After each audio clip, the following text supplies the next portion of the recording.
Magandang araw po sa inyo at sa mga kabarangay natin na hindi kumpleto ang tanghalian kung hindi nakakapakinig sa programa na Barangay Love Stories. Gusto ko lamang pong sabihin na isa ako sa mga libo-libo ninyong listener na nung una ay aminadong tahimik lang at kontentong nakikinig sa mga ome-air ninyong istorya.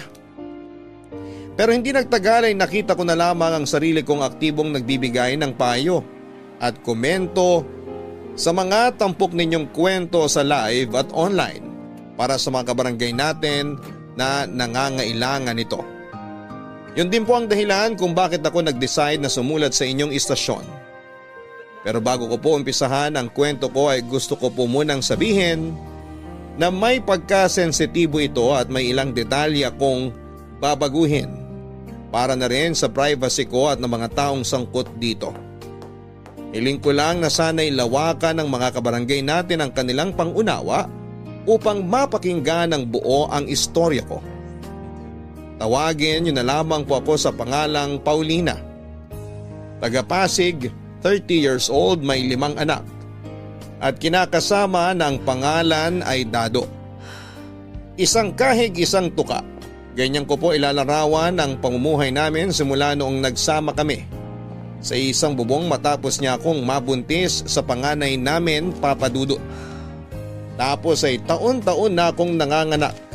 Kaya naman mas lalo kaming nalugmok sa putikan at kahirapan. Mabait naman po si Dado, nagtatrabaho siya bilang truck driver sa isang planta sa Rizal. Pero napakababa po ng kanyang sinasahod. Pareho po kaming laki sa hirap. Ulila na siya sa mga magulang at tanging ate na lamang niya ang bubuhay sa kanilang magkakapatid noong araw. Elementary lamang po ang tinapos ni Dado samantalang ako ay nakatungtong naman sa high school. Tubong Danao sa Cebu po ang pamilya ko, Papa Dudut. Doon ako pinanganak at lumaki bago ako sumama sa tiyahin ko sa Maynila para sana mamasukan ng trabaho. Bago ko po nakilala si Dado ay serbedora ako sa karinderya at lugawan ng tiyahin ko. At madalas na doon kumakain ang kinakasama ko kaya nagkakilala kami. Nauwi sa ligawan ng simple naming pagkakaibigan na aminin kong nung una ay ayaw ko. Kasi hindi pag-aasawa o pagbo-boyfriend ang priority ko. Gusto kong magtrabaho ng mabuti para makaipon ng pera at makapagpadala sa mga magulang ko na naiwan sa Cebu. Pangalawa kasi ako sa 7 magkakapatid. At maliliit pa ang mga sumunod sa akin. Pero aminado po ako na nadala ko sa matatamis na salita ni Dado at naging mapuso kaya nakumbinsi niya akong sagutin siya. At sa huli pumayag akong isuko sa kanya ang bataan.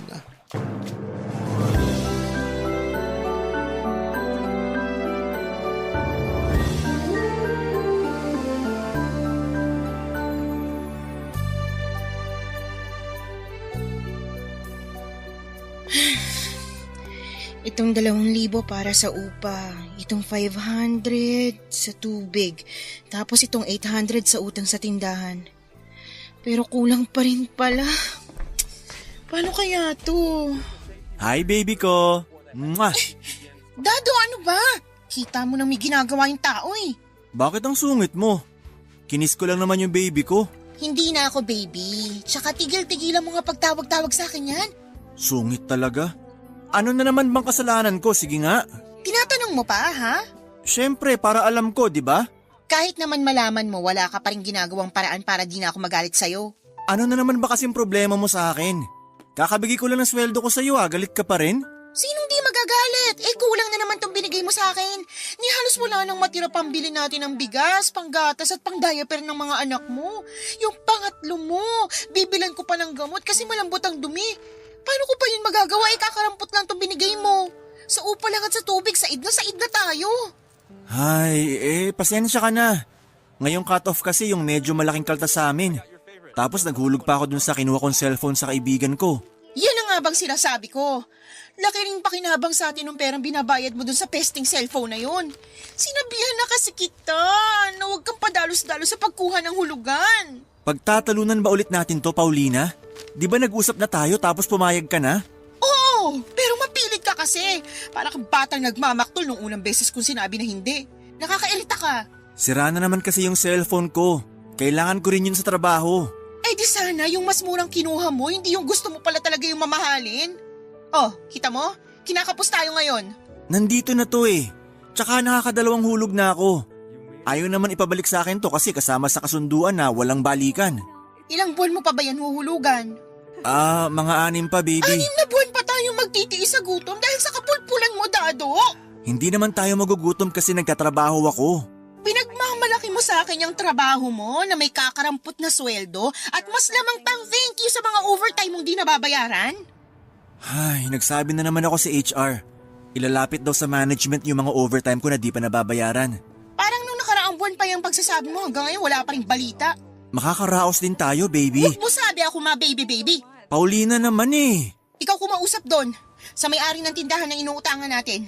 Sabihin mo kalahati lang mababayaran natin kasi wala pa tayong pera. Ayoko na lumapit doon dahil panay parinig sa akin na utangera raw ako at di marunong magbayad. Mas lalo namang ayokong kausapin yun. Napakasungit nun, mamaya masakal ko pa yun eh. Ikaw ang masasakal ko kapag hindi mo ginawa. Sabi ko nga, pupuntahan ko na para kausapin. Dalian mo!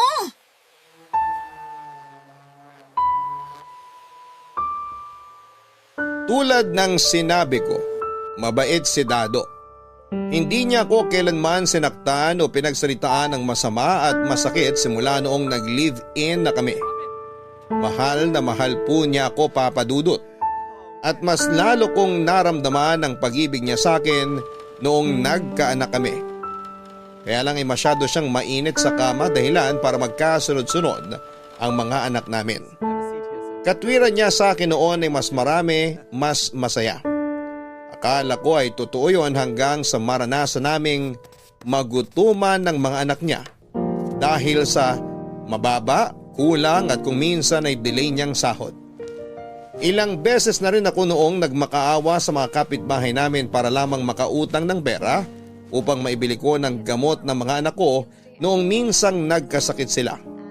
Kung wala akong mautangan, sa center ang punta ko, Papa Dudut, para manghingi ng libreng gamot. Maraming beses din niyong napagsalitaan kami ng hindi maganda ng may-ari ng tindahang inuutangan namin. Kasi abot na raw po sa kabilang barangay ang listahan namin at nagbantang irereklamo na kami kung sakaling hindi pa kami makakapagbayad kaagad. Simula magkaanak kami ni Dado ay hindi na po ako nakapagtrabaho, Papa Dudut. Sino ba namang nanay ang magagawa po yun nauubos na lang ang oras ko sa pag-aalaga ng mga anak namin. Yun po ang malimit kong reklamo kay Dado kasi kahit gaano ko kamahal ang mga anak namin, dumarating po talaga yung punto na nabuburyong ako. Napapagod at naiiyak na lamang sa sulok ng bahay namin, lalo na kapag sabay-sabay silang nagtatantrums. Wala naman po kong maiwanan sa kanila kasi nasa probinsya ang mga magulang ko at ayoko na po silang idamay sa kapalaran ko. Galit naman sa akin ang tiyahin ko dahil inuna ko pa raw pong lumande kaysa magtrabaho at mag-ipon ng pera. Sa kabilang banda ay maraming nagsasabi na maswerte na ako kay Dado kasi mahaba ang pasensya niya. Mahinahon at hindi ako sinasaktan. Katulad ng ibang babae na kulang na lamang ay gawing punching bag ng mga mister o kinakasama nila. Naisip ko rin naman po ang bagay na yon, Papa Dudut. Pero aanhin ko ang isang katulad ni Dado kung mas lamang yung gutom at kahirapan namin ang mga anak niya kasama siya. Doon ko napagtanto na hindi sa lahat ng pagkakataon ay mapapakain kami ng pagmamahal niyang yon. Lalo pat lumalaki ang mga anak namin at mas dumarami ang pangangailangan nila. Hindi ko po alam kung naiisip yon ni Dado kasi sa nakikita ko ay kontento na siya sa trabaho niya at sinasahod. Magdasal na lang daw kami at umasang magkakaroon ng himala para kami ay umasenso. Kaya hindi niyo ako masisisi kung lagi akong galit sa kanya at mainit ang ulo. Relihiyoso po si Dado. Linggo-linggo siyang nasa simbahan ng Antipolo para magdasal at mamanata. Ako naman ay hindi masyadong palasimba pero naniniwala ako sa Diyos. Kaya lang dahil sa sitwasyon namin, aminado akong mas lumayo ako sa kanya. Kaya nga nang makilala ko si Aubrey, bagong lipat na tenant sa katapat naming paupahan, na hindi nagtagal ay naging close friend ko. At matapos kong makita na ibang-iba ang estado ng buhay niya, kasi single siya at walang responsibilidad, bukod sa sarili niya ay nagkaroon po ako ng kaunting inggit sa puso at pagsisisi. Nasanay asensado na ako kung wala lang akong kinakasamang mahinang dumiskarte o mga anak.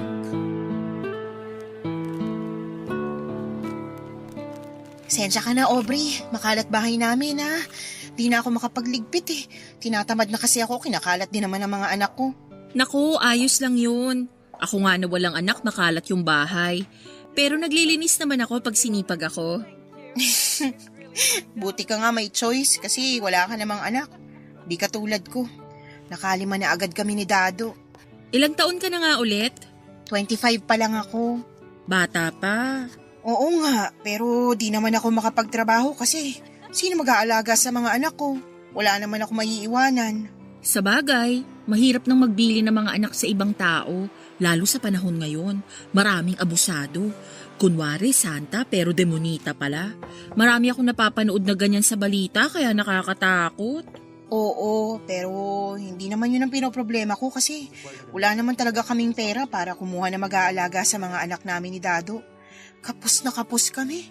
Daig pa namin yung mga manok na isang kaig, isang tuka. Pero masipag naman kinakasama mo, 'di ba? Lagi ko nga siyang nakikitang pumapasok sa trabaho.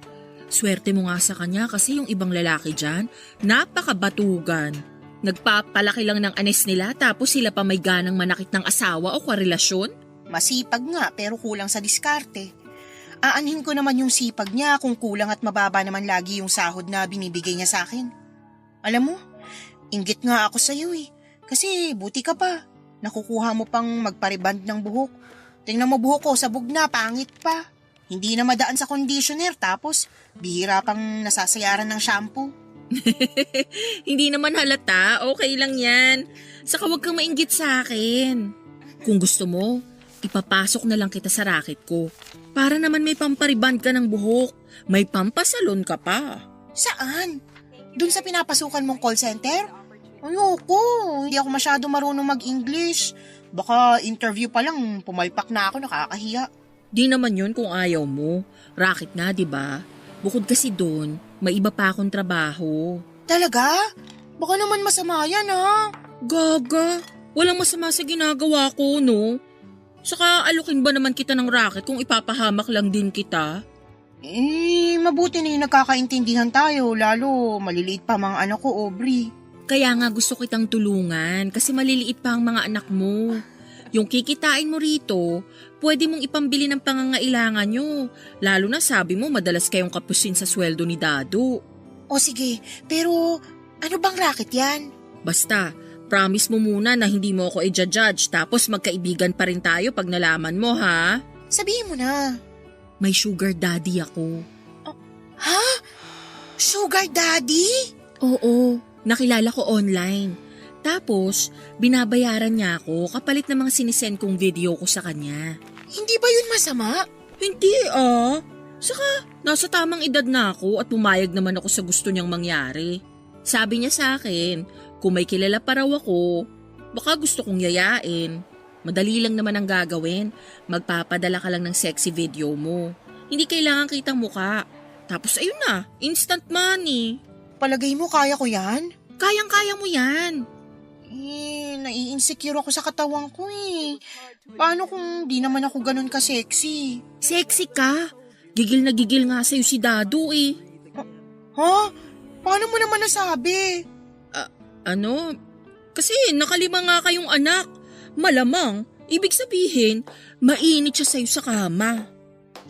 Oo nga. Pero mas mainit ulo ko sa kanya kasi hindi biro magluwal ng 5 anak tapos maghihirap lang din pala paglabas sa tiyan ko. Kaya nga tanggapin mo na yung inaalok ko para makatulong sa pangangailangan ninyo.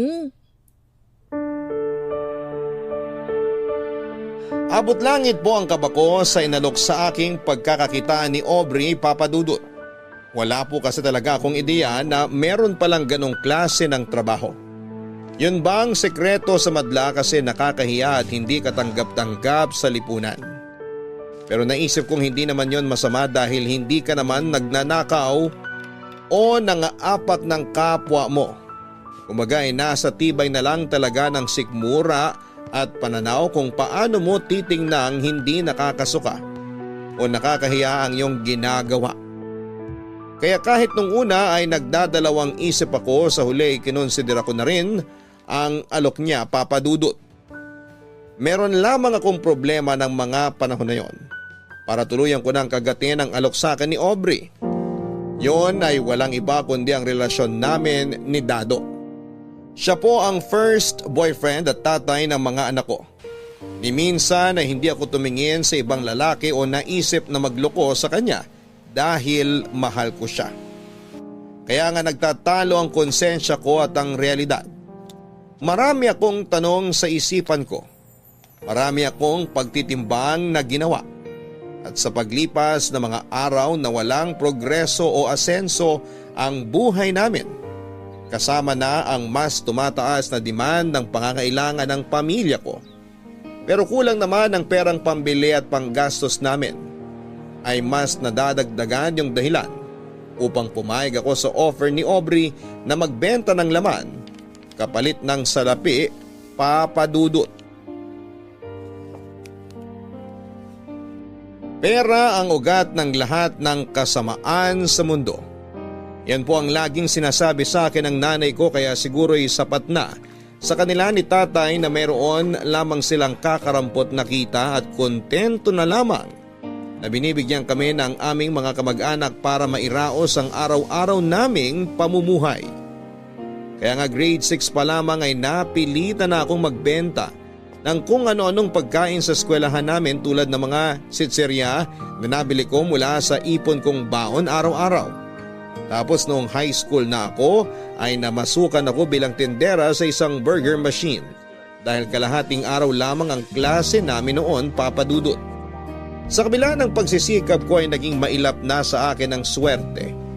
Hindi ako makaipon kasi malaking bagay ng sweldo ko ay binibigay ko sa mga magulang ko, lalo na mas madalas kaming kapos sa pambili ng pagkain. Nang mga panahong yon, nadiskubre naming may sakit sa puso ang bunso kong kapatid. Kaya mas nahirapan sa pagdadala ng buhay ang aming pamilya. Yun din ang dahilan kung bakit hindi na ako nagkolehiyo at pumayag sumama sa tiyahin ko paluwas ng Maynila. Natatandaan ko pa na yung unang beses na nakaapak ako sa Maynila dahil naiyak pa nga ako, Papa Dudut. Mahirap at masakit kasi sa akin na iwanan sa Cebu ang pamilya ko. Pero dala-dala ko sa puso ko yung pagnanasa at pag-asa na sa pagbabalik ko sa bayan namin, hindi na ako yung Paulina na mahirap at laging kinakapos sa pera. Opo, mataas ang ambisyon ko para sa sarili ko at sa aking pamilya. Pero lahat ng yon ay naisantabi ng magkaroon na ako ng mas malaking responsibilidad sa pamilyang binuon namin ni Dado. Biyaya po ang mga bata, yan ang tinanim ko sa isipan ko. Pero hindi ko na po maalala ang bagay na yon nung dumami na sila at ng mga rag kami ng kinakasama ko sa pagpapalaki sa kanila. Napakahirap po ng walang family planning, Papa Dudut. Ako po yung patunay na araw-araw kang malolosyang sa kakaalaga sa mga anak mo dahil sa matinding pagod. Kapag tulog nga sila, madalas na sinasabayan ko na lamang sila imbes na gumawa ako ng mga gawaing bahay dahil hindi ko na po talaga kaya. Tapos may mga pagkakataon na hindi pa ako natutulungan ni Dado. Ultimo, paglalaban ng mga damit namin, kesyo pagod daw siya sa trabaho at ipapahinga na lamang daw niya ang day off niya. Gusto ko pong magtampo pero wala akong karapatan. Kaya nga nang maisip kong walang patutunguhan ang pagiging padre de pamilya ni Dado, ako na po ang gumawa ng paraan para kahit papaano ay sumulong kami. At yon ay matapos kong pumayag sa alok na trabaho sa akin ni Aubrey, Papa Dudut.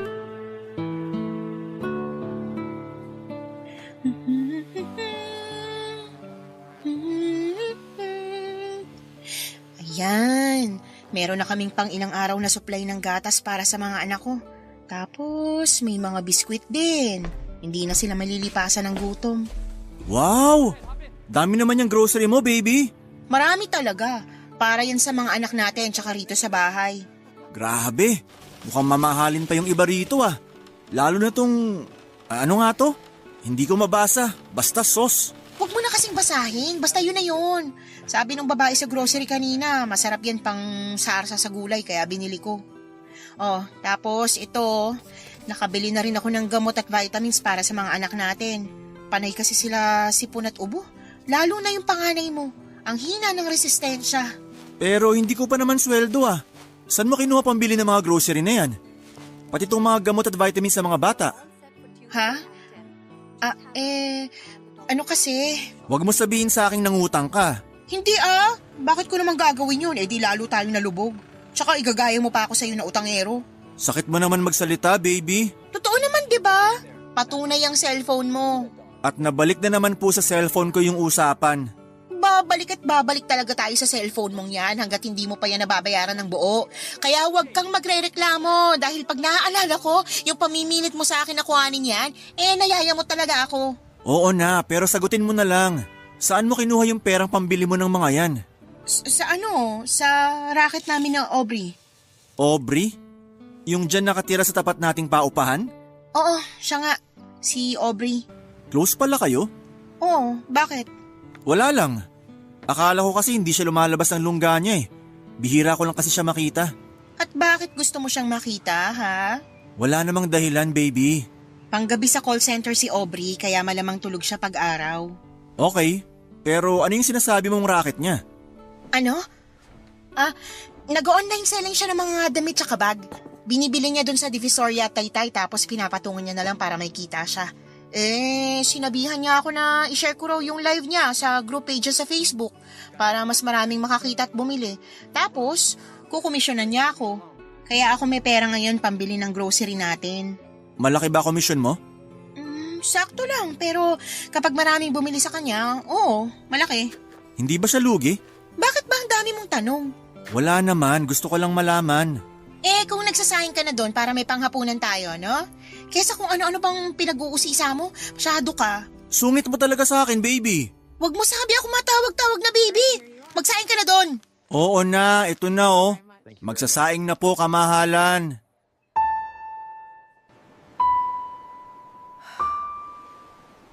Magpapadala lamang ako ng sexy videos sa sugar daddy namin na hindi kita ang mukha ko.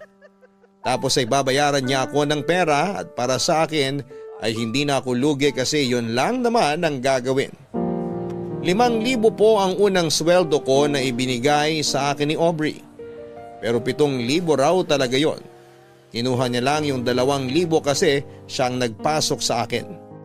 Hindi na ako nagreklamo dahil hindi naman ako kikita ng ganong halaga kung nakatunganga lamang ako sa inuupahan namin at nangungonsumi sa mga anak ko.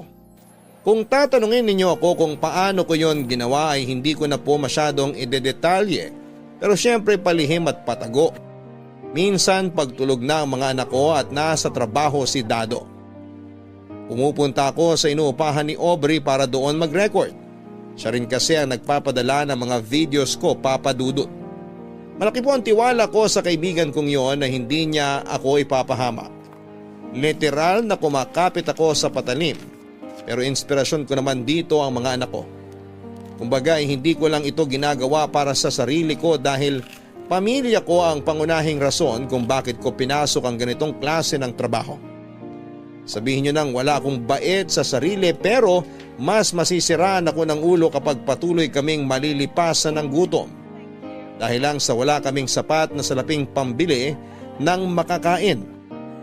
Kaya nga masayang masaya ako. Noong nagtuloy-tuloy na ang aking kita dahilan para unti-unti ay mas makaluwag-luwag kami sa pera at mabili ko na ang pangangailangan namin.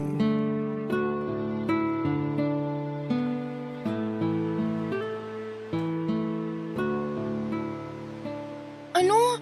Gusto niyang makita mukha ko? Bakit daw? Siguro na-curious siya.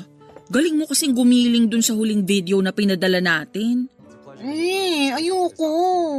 Hindi ko kaya yun, Aubrey. Anong hindi mo kaya? Magpapakita ka lang ng mukha mo, luka-luka.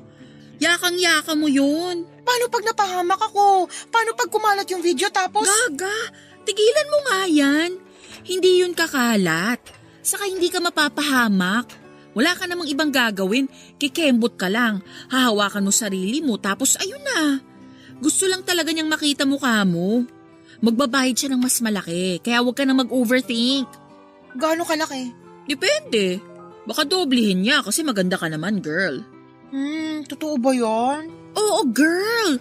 Tignan mo nga yung itsura mo. Laki ng improvement mo simula nung kumita ka na ng pera. Nakapagpariband ka na ng buhok. Nakapagpa-facial pa. Iba ka na, hindi na kita ma-reach. Sira. Ako pa rin to, si Paulina, yung kaibigan mo. Tsaka, di ko naman magagawa lahat ng yun kung hindi dahil sa tulong mo. Kaya, thank you talaga ng maraming Aubrey ha.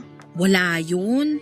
Saka mabait ka naman. Saka nakita ko talaga sa iyo yung determinasyon at pagsisikap para makatulong sa pamilya mo. Lalo na sa mga anak nyo ni Dado. Kaya sino ko para hindi ka tulungan? Lalo kung kaya mo naman, di ba? Isa ka talagang tunay na kaibigan. Thank you. Kaya nga inaalok kita ngayon ng panibagong oportunidad na kumita ng mas malaki. Naiintindihan ko naman pero kabado pa rin ako. Paano kung pumalpak ako? Paano kung hindi niya ako magustuhan kasi… Magugustuhan ka niya. Sa kagalante yun. Baka nga hindi lang doble ibayad sa'yo. Baka gawin pang triple. Ayaw mo ba nun? Mabibili mo na ng pangarap nilang laruan yung mga anak mo. Sa bagay, nung nakaraang nag-mall kami ng mga bata, gustong-gusto ng panganay ko yung remote control na kotse kaso libo yung halaga. Syempre, hindi naman ako pwedeng basta-basta maglabas ng pera para lang makabili ng ganun. Kahit nakakaluwag na kami, malayo pa rin kami sa pagiging mayaman. Tsaka, mas may dapat pa akong unahing pagkagastosan bago yung mga ganong luho ng mga anak namin ni Dado. Kaya nga kung ako sa'yo, go ka na rito. Tapos tigilan mo na yung pagiging nega mo. Kasi ako na nagsasabi sa'yo, magugustuhan ka niya. Ganda mo, tapos ang sexy mo pa. Binubola mo na ako niyan eh. Hindi no. So ano, payag ka na? Gina? Okay lang bang pag-isipan ko muna? Oo naman. Di kita pipiliting magdesisyon ngayon kasi gusto ko bukal sa loob mo. Tandaan mo lang na walang masama sa ginagawa natin. Wala tayong iniinsulto, wala tayong ninanakaw at wala tayong tinatapakang tao. Kaya bakit ka mahihiya, di ba? Yung iba nga dyan, kulang na lang magkandakuba na sa pagtatrabaho pero mailap pa rin yung swerte.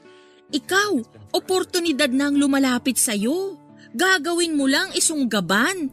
Ganon ka dapat ka-agresibo sa totoong buhay. Tatandaan ko mga sinabi mo. Salamat ulit, Aubrey. Walang anuman. Uy, pwede bang tulungan mo ako mamili kung anong brand ng sunscreen ang bibiling ko rito? Nakasale kasi sila eh, ang mura. Tingin! Wow, oo nga! Bakit ka bibili niyan? Magbi-beach ka ba? Oo, ang init-init kasi. Gusto ko namang mag-relax. Wow, buti ka pa. Gusto mong sumama? Pag sa Boracay yan, wag na lang. Mahal pa masahe sa eroplano. Diyan lang ako sa may Batangas para malapit. Pag-iisipan ko. Sige pero dalian mo ha. Pati yung alok ko. Huwag mo nang patagalin ang pag-iisip. Sayang, oportunidad na yung lumalapit sa'yo. Ay, oo na. Tingin nga ulit ako ng mga sunscreen.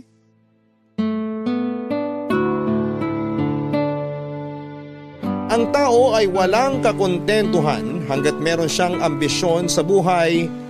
Totoo po yun, Papa Dudut. Nang wala na akong masyadong kinokonsidera para mapapayag ni Aubrey sa gusto ng sugar daddy namin, hindi ko na inisip ang komplikasyon na kaakibat noon dahil mas matimbang sa akin ang dagdag na bayad sakaling magpakita na ako ng mukha sa mga videos ko. Saka ginagawa rin yun ni Aubrey at ayos lang naman siya. Kumbagay wala namang nangyayaring masama sa kanya kaya naisip kong wag na akong masyadong mag-alala. Tulad nga ng pangako sa akin ay nadagdagan ng perang kinikita ko. Nung magpakita na ako ng mukha sa sugar daddy namin, Papa Dudut. Pero dahil sa nangyari ay mas naging maingat akong matuklasan ni Dado ang pinaggagawa ko. Alam ko magagalit siya sa akin ng husto at mandidiri at baka hiwalayan niya ako. Kahit papaano ay ayoko masira ang pamilya namin at mahiwalay sa akin ang mga anak ko. Kaya nga kahit doble-doble yung kaba ko sa trabahong pinasok ko, tripling pag-iingat din ang ginawa ko, Papa Dudut. Nandyan yung namili na ako ng mga ukay-ukay na damit at mga bags na kunwari binibenta namin ni Aubrey online. At sa tapat ng inuupahan niya para lamang hindi isipin ni Dado na nagsisinungaling ako sa kanya tungkol sa source of income ko. Doon ko po napatunayan na napaka-uto-uto ng kinakasama ko kasi madali ko siyang napaniwala. Kaya nagtuloy-tuloy po ang gawain kong yun hanggang sa muli na namang mag-request ang sugar daddy namin, pero nung time na yon ay nagdalawang isip na ako. Gusto niya kasing magpadala ako ng video na may kasamang lalaki habang may nangyayari sa amin, Papa Dudut. Hindi ko po kayang sikmurain yung isipin na may ibang lalaki ang kakama sa akin bukod kay Dado, Papa Dudut. Kaya nga pagkatapos sabihin ni Aubrey sa akin ang gustong mangyari ng sugar daddy namin, kinilabutan po talaga ako ng husto. Pero kasabay noon ay ang pagbabanta niya na idispatcha ako sa pamamagitan ng hindi pagkuha sa akin bilang alaga niya at pagbabayad sa mga videos na pinapadala ko. Mas natakot po ako na mawala ang pinagkakakitaan ko, lalo na nag-uumpisa pa lamang akong mag-ipon ng pera na lingid sa kaalaman ng kinakasama ko. Nag-open kasi ako ng bank account at doon ay pinapasok ang perang kita ko para ipunin, Papa Dudut.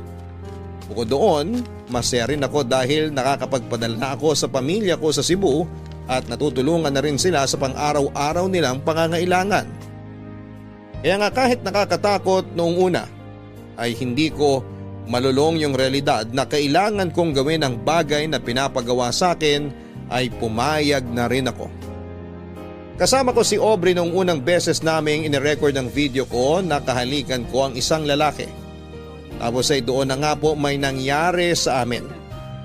Pagkatapos noon ay naligo kaagad ako at nagkuskus ng katawan kasi pakiramdam ko ay napakarumi kong babae. Tumagal din po ako ng 1 oras sa paliligo na hindi ko naman malimit gawin.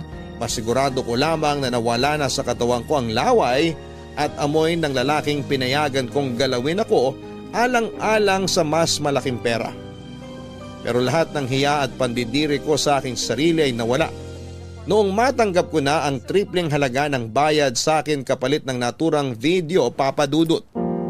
Sa huli nasanay na lamang ako at mas naging confident sa performance ko. Masaya ako kasi natutuwa sa akin ang sugar daddy namin kaya dinadagdagan niya ang binabayad niya sa akin. Kaya lang kaakibat noon ay tumabang naman ang relasyon at pakikisama ko kay Dado. Sa totoo lang ay hindi na kami talaga maayos at malayo na rin ang loob ko sa kanya na nag-ugat sa mga pag-aaway namin sa pera. Pero mas lumala yung pagiging mailap ko sa kinakasama ko nang makaranas na ako ng ibang lalaki sa kama. Hindi na ako masyadong ginaganahan kay Dado kahit na sabihin nating masarap at magaling siyang mangromansa. Mas nadadaig kasi ako ng pagod at mas gusto ko na lamang ipahinga ang katawan ko. Kaya sa pumayag na may mangyari sa amin. Isa pa, ayaw ko na pong mabuntis niya ako. Ayaw din naman niya kasing gumamit ng proteksyon. Kaya naaasar ako sa pagmumukha niya, Papa Dudut.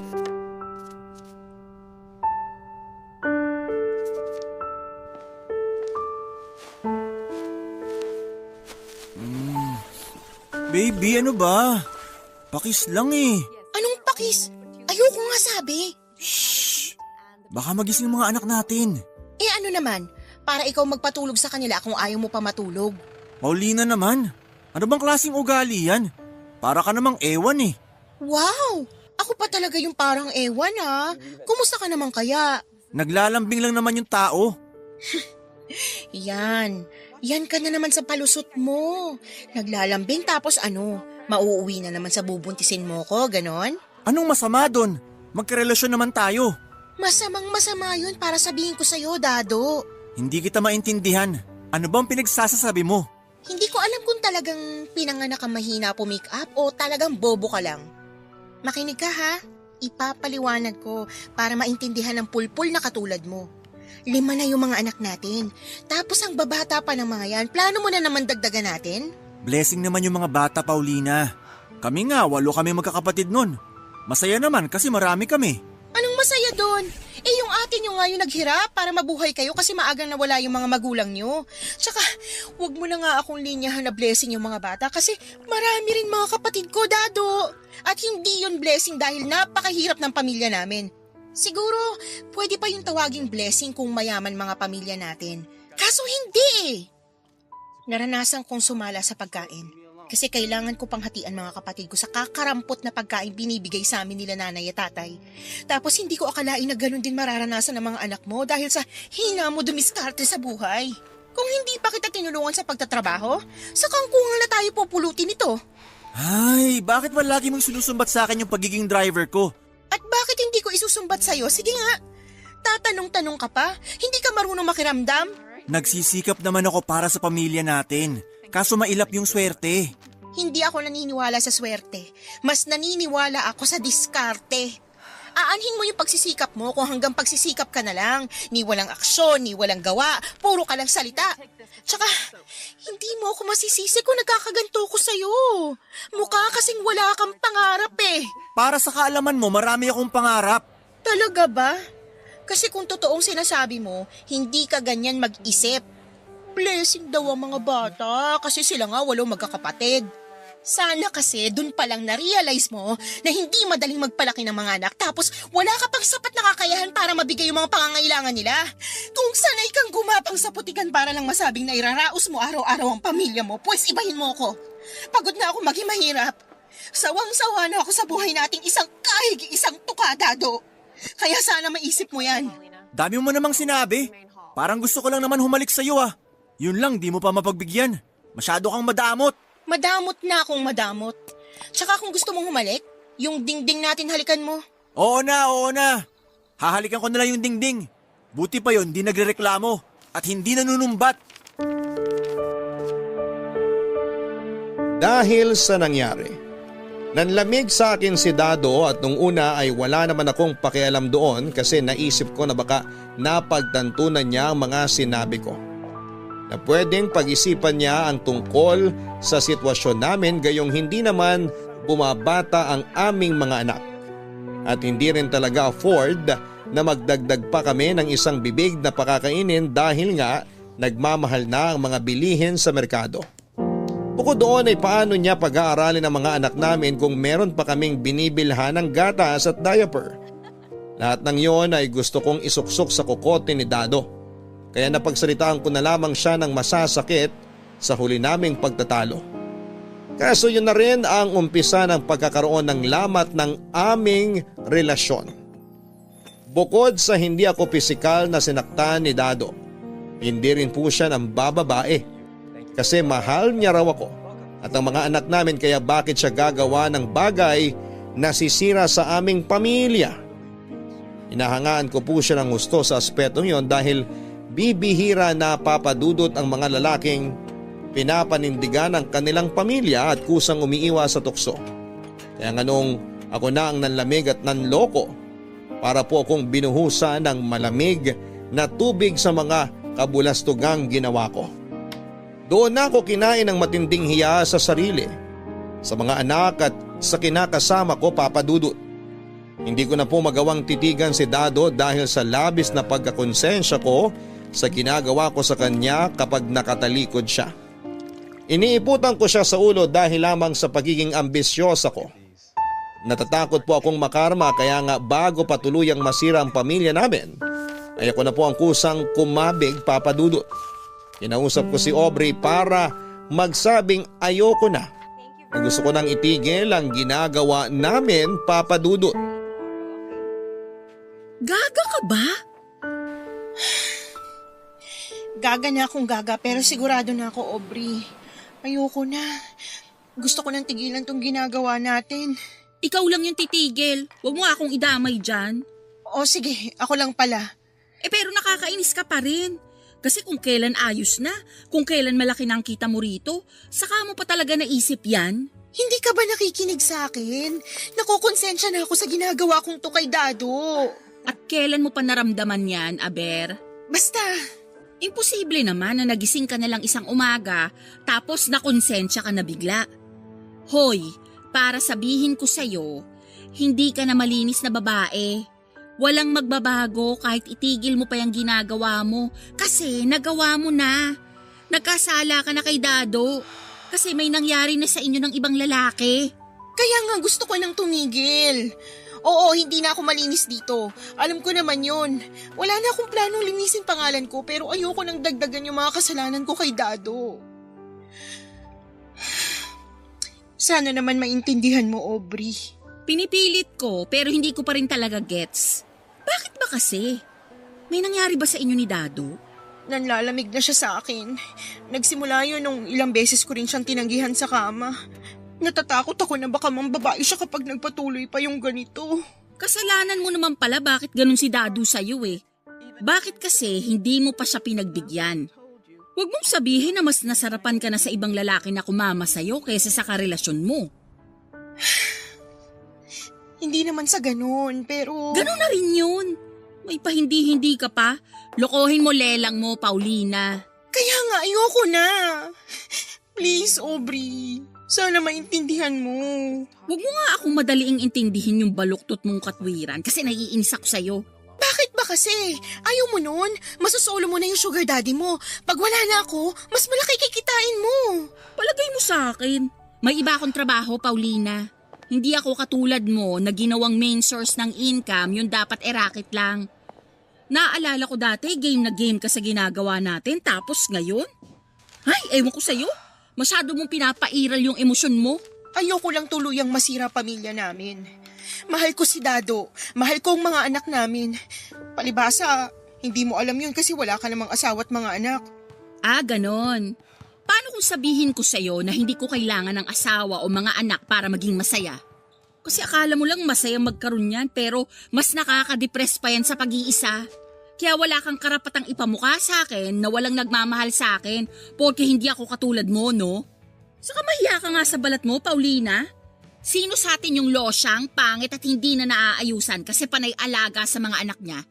Ako ba? Ikaw di ba? Inggit ka pa nga sa akin noon kasi bagong rebond yung buhok ko. Tapos sa'yo, gula-gulanit. Huwag ka naman magsalita ng ganyan. Nasasaktan ako sa mga sinasabi mo eh. Arte mo para yun lang. Nagsasabi naman ako ng totoo, di ba? Alam mo kung ayaw mo na, di wag mo. Basta wag na wag kang lalapit sa akin para bigyan ka ulit ng racket kasi hindi na talaga kita papansinin. Ayoko sa lahat yung maarte at nagmamalinis na katulad mo. Che!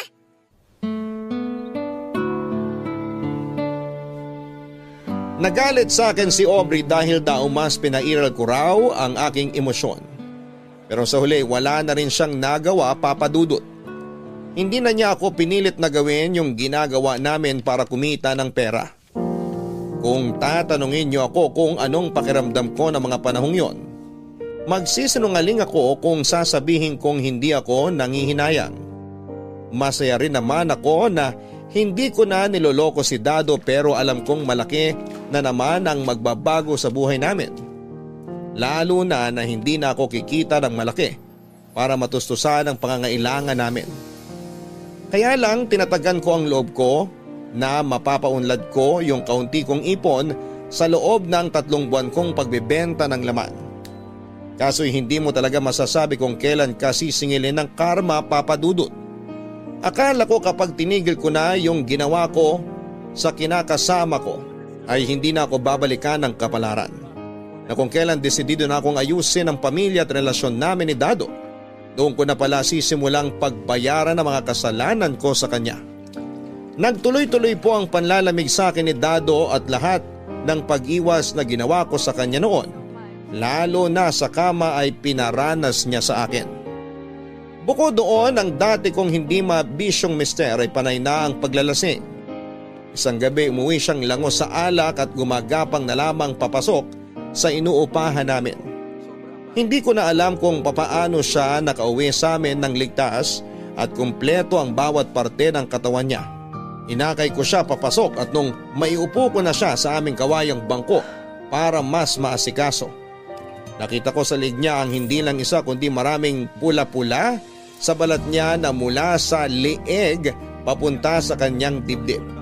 Hindi ako pwedeng magkamali, Papa Dudut, dahil kiss mark o hiki ang mga yon, Papa Dudut.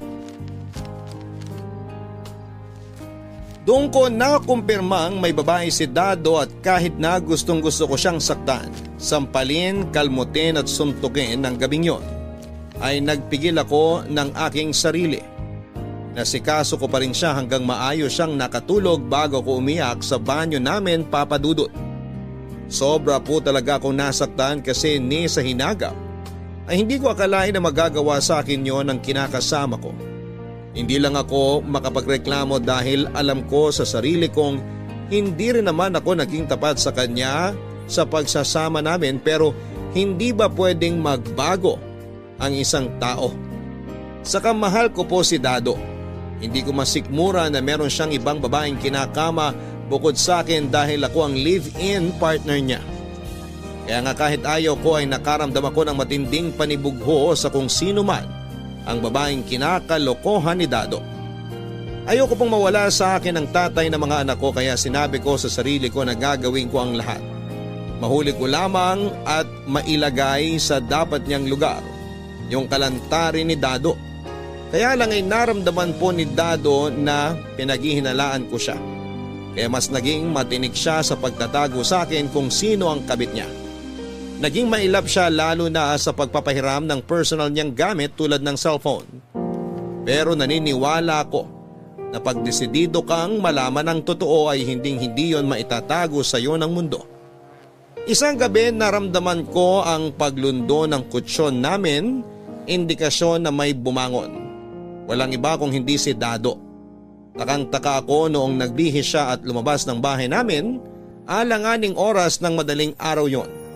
Noong sinilip ko kung saan siya pupunta ay laking gulat ko nang tumawid siya ng kalsada at nagkatok sa inuupahang kwarto ni Aubrey na nasa unang palapag lamang. Tapos ay ganoon na lamang ang gulat ko nang pagbuksan siya nito ng pinto at salubungin ng isang mainit na halik bago sila naghatakan papasok sa loob. Kaya pinuntahan ko sila para bulabugin ang masaya nilang patagong pagkikita, Papa Dudut. Walang hiya kayong dalawa! Napakababoy niyo! Aray! Bitawan mo nga akong babae ka! Dado! Dado, tulungan mo ko! Paulina, bitawan mo si Aubrey! O sige, bibitiwan ko siya pero ikaw ang lagot sa akin! Ano ba? Nasasaktan ako, Paulina! Huwag mong sasaktan si Dado! Halika nga rito, Ulo ko, baliw Aubrey, ka! tawag mo ako sa pulutan palantigan! Pinagkatiwalaan kita. Tinuring kitang kaibigan pero winalanghiya mo lang ako. Kung hindi ka pa naman talaga higad, napakakati mo. Sa dami ng lalaking aakitin at lalandiin mo, kaya Dado ka pa talaga nagpakamot na haliparot ka. Pwede ba, Paulina? Tumigil ka na! At bakit ako titigil? Totoo naman lahat ng mga sinabi ko. Nangati ang babaeng yan tapos ikaw naman yung kumamot sa kanya. Isa ka ring malanding lalaki. Kung makapagsalita ka, akala mo kung sino kang malinis? Baka nakakalimutan mo na may hindi ka pa sinasabing kasalanan mo kay Dado. Aubrey, Ano yun? Anong kasalanan yun? Yung babaeng yan kasi, kapal na mukhang insultuhin ako dito sa pamamahay ko. Alam ka namang hindi ako gumante, di ba? Ano, Paulina, handa ka na bang malaman ni Dado yung totoo? Kasi kung hindi pa, wala akong pakialam doon. Bahala ka na. Total, sinampal mo na ako. For sure magkakapasatong maganda kong mukha kinabukasan. Tapos kung ano-ano ring masasamang salitang sinasabi mo sa akin, na akala mo hindi mo rin ginawa. Ano nga kasi yung ginawa ni Paulina? Sabihin mo na, Aubrey! Iniputan ka lang naman sa ulo ng magaling mong kinakasama. Ano? Totoo ba yung sinasabi ni Aubrey? Dado, kasi ganito yun. Kung ganon, totoo nga! Oo, pero nagawa ko lang naman yun dahil sa pera. Anong dahil sa pera pinagsasabi mo? Teka, huwag mong sabihin yun talaga yung totoo niyong racket ni Aubrey. Kaya malaki ang kita nyo. Kasi hindi talaga ako kumbinsido na ganun yung kitaan sa pagbebenta nyo ng damit at mga bag. Hindi nga. Saka hindi talaga kami nagbebenta ng mga damit at bags, no? Palusot lang yun ni Paulina para hindi mo siya paghinalaan. Ewan ko ba naman sa'yo? Di ka kaagad nagduda. Naisip ko tuloy na baka gusto mo yung racket ng live-in partner mo, kaya hinayaan mo na lang siya. Manahimik ka, Aubrey. Hindi ko kailangan ng opinion mo rito. Bakit sa akin ka nagagalit? Wala naman akong ginawang masama rito ah. Anong walang ginagawang masama? Nilandi mo nga si Dado, lintik ka! Magagawa ko kung siya lumapit sa akin. Nananahimik ako rito. Saka ikaw dapat ang sisihin. Kasi hindi mo na pinapayagang makaskor sa'yo yung kinakasama mo. O ayan, naghanap tuloy ng iba. Kapal talaga ng mukha mo! Mas makapal ang mukha mo, oy! Paulina, hindi pa tayo tapos ha. May kasalanan ka pa sa akin. At ikaw, walang kasalanan?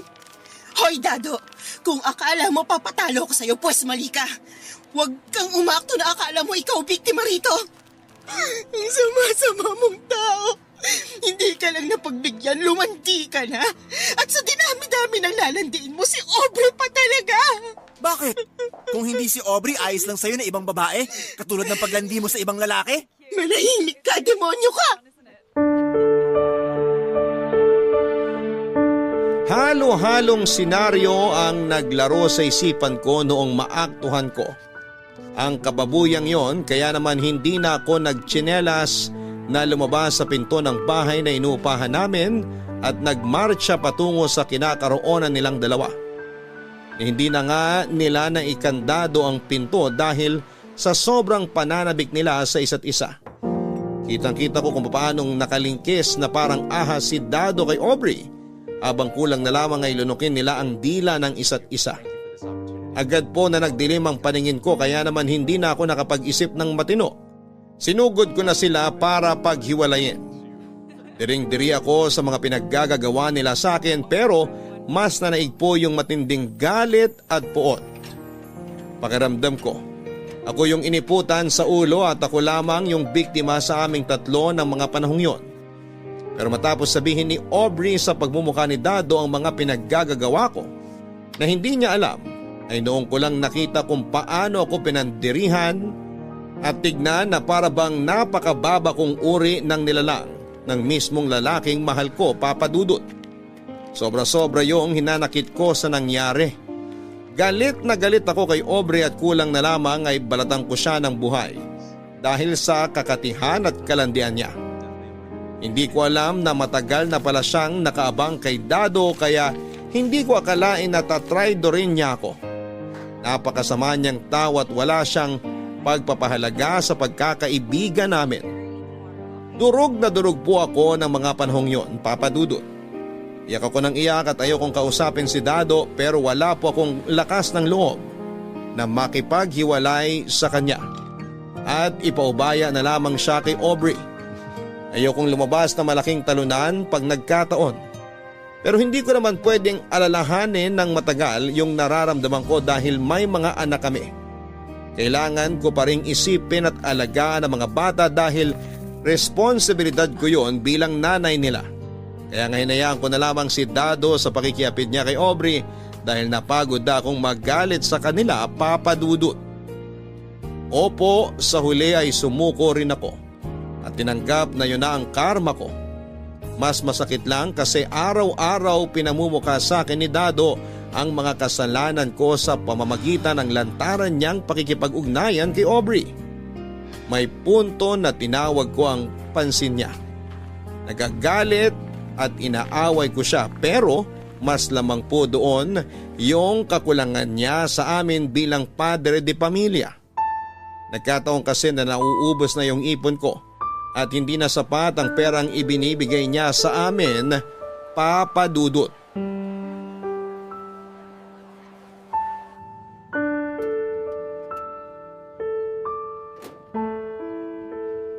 Sensya ka na kung yan lang sinuweldo ko ha. Gastos ko kasi nitong nakaraan. Pagkasyahin mo na lang muna para sa mga gastusin ng mga bata. Ano pa nga bang magagawa ko? Nandito na to, wala naman akong choice. Oh, wag ka naman numbat dyan. Ginagawa ko naman lahat para sa pamilya natin eh. Pwede ba? Huwag ka nang aluminya ng ganyan. Alam natin na nag-aabot ka rin kay Aubrey na yon. Kaya hindi mo ako maloloko, Dado. Diba? Nag-beach kayo nung nakaraan? Sabihin mo hindi, puputulin ko dila mo. Oo, pero napilitan lang naman akong sumama sa kanya kasi wala raw siyang kasama. Napilitan pero gusto mo rin. Hindi mo na kami iniisip ng mga anak mo. O kahit yung mga anak mo na lang, wag na ako. Naiisip ko naman kayo ng mga bata. Kaya nga pinasalubungan ko kayo ng seashell na keychain. Gustong-gusto nga yun ng pangalawa natin eh. Ipakain ko kaya sa iyang seashell na keychain mo, no? Akala mo kasi lagi nakikipagbiroan sa'yo eh. Seryoso naman ako dun eh. Ikaw lang tong laging galit. Ano ba kasing plano mo, ha? Kung ayaw mo naman maghiwalay tayo, bakit di mo maiwan-iwan si Aubrey? Ano bang meron sa ahas na yun na wala sa akin? Sige, sabihin mo. Mahal ko na rin si Aubrey, Paulina. Sabi niya mahal din niya ako kaya nahihirapan akong pakawalan siya. Siya yung nandyan noong mga panahong nagkukulang ka sa akin. Kung iiwan ko siya, parang wala naman akong utang na loob nun. Pero mahal din naman kita, kaya ayaw ko sana maghiwalay tayo. Pero may mga anak tayo. Dapat mas mahal mo sila kaysa sa amin ni Aubrey. Wag mo naman akong papiliin oh, hindi ko kasi kaya. Para kang di lalaki. Ano na lang iisipin at sasabihin ng mga anak natin pag lumaki sila? Na dalawa kaming mahal mo, ganon? Pwede naman natin ipaliwanag sa kanila yung tungkol sa bagay na yon. Tsaka pwede ba, wag mo na munang alalahanin yon. Kasi maliliit pa naman mga anak natin. Anong wag alalahanin? Ayos ka rin talaga, no? Nakatikim ka lang ng ibang putahe na gustuhan mo na. Ikaw din naman, di ba? Pero inisip ko kayo ng pamilya natin. Kasi mahal ko kayo. Kung mahal mo kami, sa una pa lang di mo naisip na gawin yon. Alam mo, tama si Aubrey eh. Mukha kang pera. Pinagpalit mo kami sa pera ng mga anak mo. Wow! Kung makapagsalita ka, akala mo hindi ka nakinabang sa perang kinita ko ah. Sarap na sarap ang kain mo dun sa binili kong lechon kawali, fried chicken at sugpo gamit yung perang yun. Tapos ako pang sasabihan mong mukhang pera? Huwag ka nga masyado nagpapaniwala dyan kay Aubrey, nuknuko na sinungaling yung babaeng yan. Kasi kung totoong mukhang pera ako, sana nilayasan ko na kayo ng mga anak natin. Pero hindi eh. Nandito ako. Nananatili ako sa pamilya nating to kahit na ang sakit-sakit na, Dado. Di ko naman gagawin yung bagay na yun kung hindi dahil sa kakulangan mo bilang padre de pamilya. Ilang beses na ako nagpaparinig sa'yo na ayusin mo, diskarte mo sa buhay mo, na huwag kang makontento sa kakarampot na kinikita mo, na humanap ka ng iba pang pagkakakitaan. Wala akong pakialam kung gawin mong araw ang gabi, baka nakakalimutan mong ikaw may gusto na magkaroon tayo ng maraming anak. Tapos kapal ba ng apog mong magdagdag ng palalamunin kasi blessing yung mga bata? Mahiya ka nga sa balat mo. Ang laki ng pagkukulang mo sa pamilya natin. Kaya nung gumawa ako ng paraan para mapunan yon, ganitong klase lang ng pang-iinsulto isusukli mo sa akin? May kalalagyan ka talaga sa impyerno. Doon, sa tabi ng trono ni Satanas. Tungkol sa bagay na yan yung gusto ko sanang pag-usapan natin, Paulina. Yung totoo, inalok ako ni Aubrey kung gusto ko raw bang maging alaga ng sugar daddy niya. Babayaran daw ako. Tapos may naisip si Aubrey para kumita tayo ng malaki. Gusto niya, magpadala tayo ng video habang may nangyayari sa ating tatlo. Ano ka mo? Nasisiraan ka na ba ng ulo? Sira na kung sira yung ulo pero desperado na ako. Mahal ko naman kayong dalawa, kaya bakit pa ako maghahanap ng ibang babae? Pumayag ka na, baby. Para rin naman to sa mga anak natin eh. Pag nakaipon tayo, pwede na nating tigilan ginagawa natin. Ganun lang kasimple. Hindi yun ganun kasimple, Dado. Baliw ka na talaga.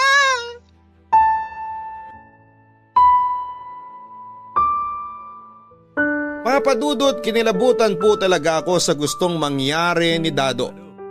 Inisip kong mabuti kung paano niya naaatim na ikonsidera ang bagay na yon at ialok sa akin na parang normal na bagay. Alam ko naman po na hindi tama yung ginawa ko at natuto na ako sa mga pagkakamali ko. Gusto ko na ngang magbagong buhay, hindi ba? Pero bakit ganito naman ang nangyayari sa aking karma? Sobra-sobra. Hindi ko na po kaya, kumbaga durog na ako at ang sakit-sakit na. Baka isang araw ay mamanhid na lamang ang buong pagkatao ko at wala na akong maramdaman. Sa kasalukuyan ay hindi pa rin kami hiwalay ni Dado at hindi ko kasi alam kung saan kami pupunta sakaling umalis kami ng mga anak ko sa poder niya. Tiniis ko na lamang po yung sitwasyon habang patuloy pa rin akong hinihimok ng kinakasama ko na gawin namin yung bagay na minsang pinagsisihan ko at hiniling na sana'y hindi ko na lamang ginawa. Pero sa huli ay kusa na rin po akong pumayag, Papa Dudut. Alam ko na marami sa mga kabarangay natin ang magsasabi ng masasakit sa akin. Pero wala po akong pakialam. Wala namang pinanganak na perpekto at lahat tayo naghahangad lang ng mabuti at magaan na buhay para sa mga anak natin. Yun po ang mga pangarap namin ni Dado na unti-unti naming sinasakatuparan. Maraming salamat, Papa Dudut, sakaling mapili po ninyong i-ere ang istorya ng buhay ko. God bless po sa inyong istasyon at sana ay dumami pang mga nakikinig ng Barangay Love Stories.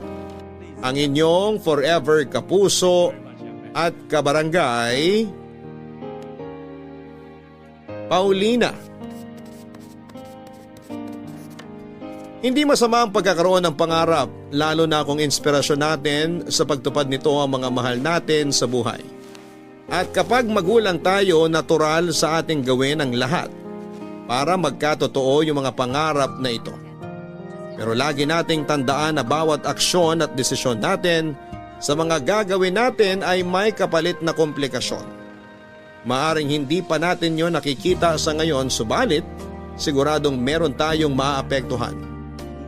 Mga kapuso, kabarangay, biyaya ang pagkakaroon ng anak lalo na kung may kakayahan tayong alagaan sila, palakihin ng mabuti at may pag-ibig at ibigay ang kanilang pangangailangan.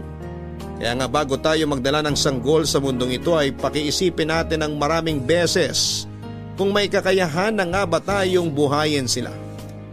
Hindi kayang sustentuhan ang pagmamahal